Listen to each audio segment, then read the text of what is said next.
नमस्कार, unique story में आपका स्वागत है। करनी माता मंदिर जहां होती है 20,000 चूहों की पूजा। जानिए इसका इतिहास।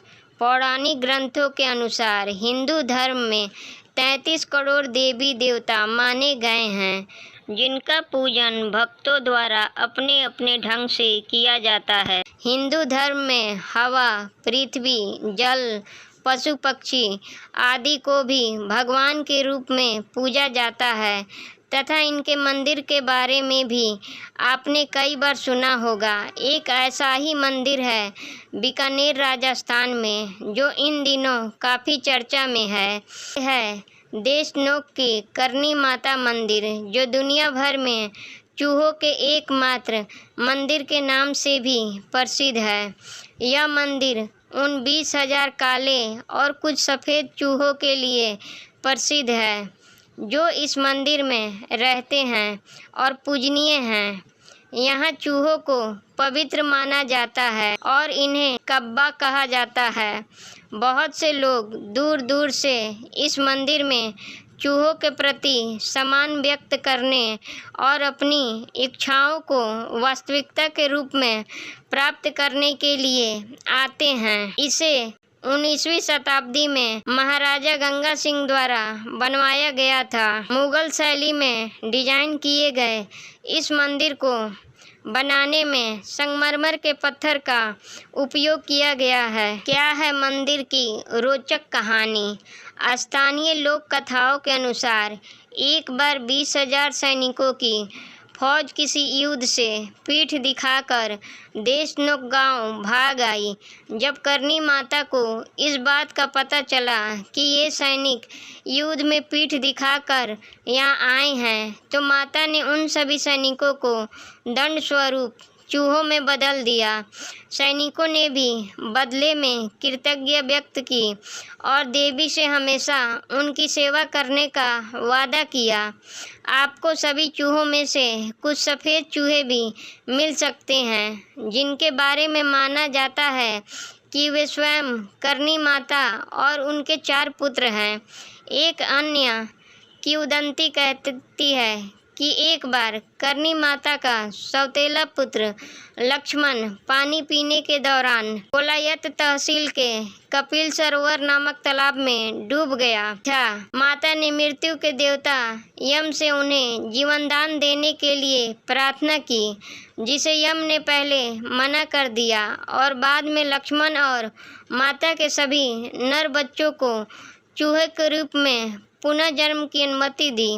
मंदिर का निर्माण 20वीं शताब्दी की शुरुआत में पूरा हुआ था। यह मंदिर इसकी पौराणिक और लोक कथाओं के लिए बहुत प्रसिद्ध है। मंदिर को उच्च आस्था का स्थान भी माना जाता है, जहां लोग देवी का आशीर्वाद लेने आते हैं। यह भी माना जाता है कि अगर किसी चूहे को मार दिया जाए तो उसे चांदी के चूहे से बदल दिया जाना चाहिए। माता करनी देवी की कथा। मारवाड़ क्षेत्र में सुवक नामक ग्राम में एक मेहा नाम का चारण रहता था। वह बहुत ही आदर्शवादी और सात्विक था। वह हिंगलाज देवी का परम भक्त था। उनकी 5 पुत्रियां थीं, लेकिन वह पुत्र चाहता था जो उसके वंश को आगे बढ़ाए। इसलिए वह हिंगलाज देवी के मंदिर में बहुत बड़ी पूजा करता था तथा माता से पुत्र होने की इच्छा का वरदान मांगता था। तब माता हिंगलाज देवी ने चारण के घर पुत्री रूप में जन्म लिया। कहा जाता है कि माता हिंगलाज देवी ने पहले चारण की पत्नी को दिव्य दर्शन दिए, उसके पश्चात पुत्री के रूप में जन्म लिया। सांवले रंग की वह कन्या अलौकिक तेज लिए हुए थी। उस दिव्य कन्या का नाम रिद्धि रखा गया। जब चारण की पत्नी को उस दिव्य अलौकिक पुत्री का जन्म हुआ, तब चारण की बहन ने दुखी होकर गुस्से में उस पुत्री की ओर उंगली दिखाकर कुपित बात बोली। तब उनकी उंगली टेढ़ी हो गई। कन्या के जन्म के पश्चात चारण के घर में धन धान्य बढ़ने लगा तथा चारों तरफ सुख समृद्धि आने लगी। लोग कहने लगे कि वह धन्य कन्या की वजह से चारण के घर सुख समृद्धि आने लगी है। उसके पश्चात चारण के घर 2 पुत्रों का जन्म हुआ, जिससे चारण बहुत ही खुश हुआ। एक बार रिद्धि की बुआ अपने भाई से मिलने भाई के घर आई। तब उन्होंने रिद्धि को देखा। सोचने लगी कि यह है, मुझे क्या हो गया था। मैंने इतनी प्यारी देवी समान कन्या की निंदा की थी। उनके मन में रिद्धि के लिए अपार प्रेम और स्नेह था। एक दिन जब रिद्धि की बुआ रिद्धि के बाल बना रही थी, तब रिद्धि ने बोला कि मुझे आपकी ये टेढ़ी उंगली अच्छी नहीं लगती। यह कहकर वह अपनी बुआ की उंगली को स्पर्श करने लगी। उस दिव्य कन्या के स्पर्श करने से ही वह उंगली पहले जैसी सीधी हो गई और रिद्धि की बुआ कहने लगी, तुम साक्षात करनी देवी की तरह हो। तब से गांव में उन्हें करनी देवी के रूप में मानने लगे। एक बार रिद्धि अपने पिता का भोजन लेकर खेत की तरफ जा रही थी। तभी रास्ते में उन्हें राजा शेख जी अपनी सेना के साथ दिखाई दिए। राजा शेख जी कन्या के हाथ में भोजन को देखकर उस भोजन को शगुन मानकर बहुत आनंदित हुए और उन्होंने कन्या से बोला, हे कन्या, आप मुझे इस भोजन से एक रोटी शगुन के रूप में देने की कृपा करें। तब कन्या ने बोला, हे राजन, आप सारा भोजन ले लीजिए। तब देवी ने राजा के साथ साथ समस्त सेना को दही तथा रोटी खाने को दिए, लेकिन देवी के पात्र से एक भी रोटी कम नहीं हुई। यह देख राजा बहुत आश्चर्यचकित हुए। तब देवी ने बोला, हे राजन, आप आश्चर्यचकित ना हो। अगर आप कभी किसी मुसीबत में हो तब आप मुझे याद कर लीजिएगा। ऐसा कहकर वह देवी वहाँ से चली गई। युद्ध के समय जब राजन समस्या से घिरे हुए थे, तब राजन ने उस दिव्य कन्या को याद किया और देवी ने सिंह के रूप में आकर राजा की मदद की, जिससे राजा युद्ध को जीत गए। ऐसे ही बहुत बार देवी ने अपनी दिव्य चमत्कार दिखाए हैं। उनमें से एक यह भी है कि एक बार उनके पिता को एक विषैले सांप ने डस लिया था। तब देवी ने उनके प्राणों की रक्षा की थी। तभी से देवी को सभी लोग करनी देवी मानते थे। युवा अवस्था में देवी का विवाह दीपोजी नाम के एक संपन्न व्यक्ति से हुआ था। देवी ने पारिवारिक जीवन को त्याग दिया तथा अपनी छोटी बहन गुलाब से दीपोजी का विवाह करा दिया था। एक बार अकाल पड़ने पर दीपोजी अपने परिवार और अपनी सभी गाय को साथ जांगलू राज्य की तरफ जाने लगे। उस जांगलू राज्य का राजा कान्हा राव बहुत ही दुष्ट और अत्याचारी था। वह अपनी प्रजा पर अत्याचार करता था। तब दीपोजी अपने परिवार तथा गायों के साथ उनके राज्य में पहुँचे। तब उसने गायों को पीने के लिए जल नहीं दिया। उस दुष्ट राजा का एक छोटा भाई अड़नमल था, जो गो भक्त था तथा सबका आदर करता था। जब उसको यह बात पता चली कि उनके राज्य में दीपोजी अपने परिवार तथा गायों के साथ आए हैं, वह उनके पास गया और आदर से उनका सम्मान किया तथा सभी गायों को जल पीने को दिया। देवी करनी भी उस समय साथ ही थी। वह यह देखकर अत्यंत प्रसन्न हुई।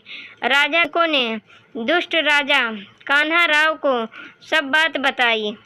कान्हा राव वहाँ आया और क्रोध में बोला, तुम मेरे राज्य से वापस चली जाओ, वरना मेरे सैनिक तुम्हें बंदी बना लेंगे। करनी देवी ने कहा कि ये पृथ्वी समस्त जीवों के लिए है, इस पर सबका अधिकार है, लेकिन फिर भी अगर तुम मुझे अपने राज्य से भेजना चाहते हो, मेरे पूजा पेटिका को बैलगाड़ी में रख दो, मैं वापस चली जाऊंगी। राजा कान्हा राव ने उस पेटिका को बैलगाड़ी में रखने की कोशिश की, लेकिन वह पेटिका को हिला भी नहीं सका। और लज्जित होकर बोला, तुमने इसमें क्या जादू टोना किया है? अगर इतना ही जादू आता है तो बताओ मेरी मृत्यु कब होगी? तब देवी करनी ने बोला, ए मूर्ख राजा, तू सिर्फ 1 साल तक ही जीवित रहेगा, और अगर तुझे जल्दी मृत्यु चाहिए तो मैं ये रेखा खींच रही हूँ। अगर तूने इस रेखा को लांघा तो उसी समय तेरी मृत्यु हो जाएगी। वह राजा देवी को गलत साबित करने के लिए उस रेखा को लांघने लगा, और जैसे ही उसने रेखा लांघी उस समय राजा की मृत्यु हो गई। लेकिन उसके छोटे भाई के निवेदन करने पर देवी करनी ने उसे पुनः जीवित कर दिया। देवी ने कान्हा राव से कहा, तेरे अंदर राजा बनने के कोई गुण नहीं है, इसलिए तू ये राज्य छोड़कर चला जा। अगर तूने राज्य छोड़ने में देरी की या फिर जाते समय पीछे मुड़कर देखा तो उसी समय तेरी मृत्यु हो जाएगी। यह सुनकर अपने प्राण की रक्षा के लिए कान्हा राव भागने लगा, किंतु राज्य के लोभ के कारण वह कुछ दूरी पर रुक गया और उसने पीछे मुड़कर देखा, और उसके पीछे मुड़ते ही उसकी मृत्यु हो गई। अब रणमल जांगलू राज्य का राजा बना। उसने माता करनी से उस राज्य में रहने का निवेदन किया। उसके निवेदन के कारण माता उस राज्य में रुक गई। जंगलू नरेश रणमल करनी माता की कृपा से मंडोर के अधिपति बने और रणमल के बेटे जोधा मंडोर के राजा बने। उन्होंने जोधपुर नाम का शहर बनाने तथा मेहानगढ़ किले की नींव रखने के समय सबसे पहले माता करनी को पूजन के लिए आग्रह किया। जोधपुर के राजा का पुत्र बीका माता करनी के बारे में सुनकर अपने राज्य को छोड़कर माता करनी की शरण में चला गया।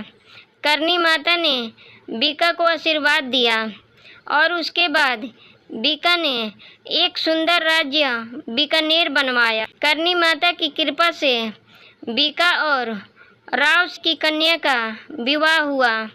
जब राव शेख शत्रु के पास बंदी थे तब माता करनी ने ही उनकी शत्रु से रक्षा की। आखिर में करनी माता ने जैसलमेर के राजा की पीठ में बने घाव के उपचार करने के लिए जाने के बाद अपना शरीर त्याग दिया। माता करनी ने बनाखाती को नेत्र दिए। उसके बाद बनाखाती ने माता करनी की दिव्य मूर्ति बनाई। उसके बाद जब भी कोई राजा माता करनी से सच्चे मन से निस्वार्थ भाव से अपने संकट बताता है, माता करनी उनकी हमेशा रक्षा करती हैं। जब भी किसी ने माता को सच्चे मन से याद किया है तब तब माता ने उसकी हमेशा रक्षा की है। माता करनी आदि शक्ति जगदम्बा हैं और हमेशा ही अपने भक्तों की रक्षा करती हैं। जय माता दी। दोस्तों, ऐसे ही वीडियो के लिए चैनल को सब्सक्राइब करें और वीडियो को लाइक करें और कमेंट बॉक्स में अपनी राय दें। वीडियो देखने के लिए धन्यवाद।